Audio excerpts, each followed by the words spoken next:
係6A 班嘅黃庭佑，我係6C 班嘅劉思慧。今年我哋學校參加咗香港基督少年軍由語文教育同埋語常會支持及撥款嘅探險時間文字偵探計劃25至26年度。成個計劃最重點嘅活動係1月19日舉行嘅偵探日。喺偵探日之前，我哋小偵探要閱讀有關偵探嘅圖書，例如查理九世、老鼠記者、大偵探福爾摩斯等。咁你認為偵探需要具備啲咩特質呢？我之前唔知，但係去完偵探日就梗係知啦。因為首先我哋要接受偵探訓練、觀察力訓練，不如大家試下。好啊！案件詳情：偵探先生喺某個畫展嘅工作人員口中得知，發現咗有一幅藝術畫唔見咗啊！俾3秒鐘大家細心觀察下圖，並找出嫌疑人啦。我知啦，係第2幅畫，即係粉紅色嗰幅畫唔見咗，應該係着橙色裙嘅女士同埋着藍色衫嘅男士，因為佢有一個好大嘅袋。推理力訓練。案件詳情：偵探先生喺調查一宗案件嘅期間，揾到右面嘅線索。據可靠消息透露，呢幅畫代表破案密碼，極有可能係一個4字成語。俾3秒鐘大家諗下。大家估唔估到啊？答案係自食其果。原來偵探都要做鑑證，鑑證方法有好多種，包括指紋、胎痕、藥物、纖維、血型同埋 DNA 測試等等。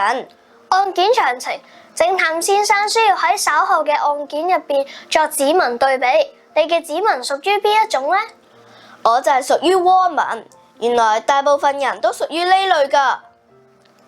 訓練完啦，我哋開始查案啦。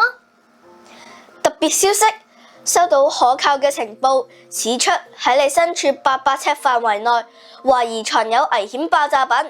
請根據提示揾出懷疑藏有危險爆炸品嘅地點，並查探係咪真係有危險，同埋係咪真係要採取進一步嘅行動。我哋根據線索揾到地點係馬灣1868。之後，我哋去咗馬灣1868呢個地點嘅唔同地方，完成咗3個任務。我哋好緊張啊，因為要喺限時之內完成任務。查找真相係咪真係要有危險？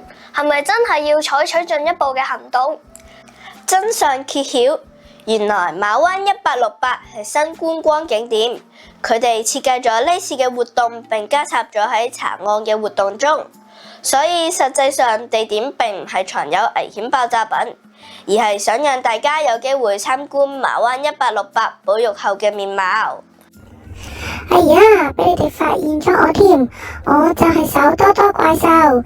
頭先見你哋玩尋寶遊戲玩得咁開心，我就好多手咁鎖起晒你哋啲鎖。如果你哋想開返啲鎖，就要進行一陣嘅神秘任務啦。晏晝我哋入咗羅亞方舟主題公園嘅唔同地方進行解碼任務。我哋去咗入口主廣場、羅亞運動場、方舟花園揾線索同埋完成解碼任務。邊度啊？砌咗地點嚟㗎？係啊，砌。喂，義工園咯，未有個咩 Sweet Garden？邊度啊？之後我哋仲揾到好多禮物啊！最後我哋仲要估4字成語，記唔記得啊？梗係記得啦！第1係九牛一毛，第2係藕斷絲連，第3係事半功倍。大家知唔知道佢哋咩意思啊？大家好，我係5B班嘅林浩漢。今日我嚟到呢度係為了參加小偵探嘅活動，我好激動啊！因為我好快就可以做一個小偵探啊！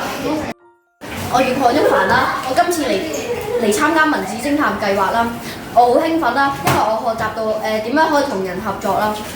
我哋偵探日嘅分享完結，下次再同大家分享其他嘅活動啦，拜拜。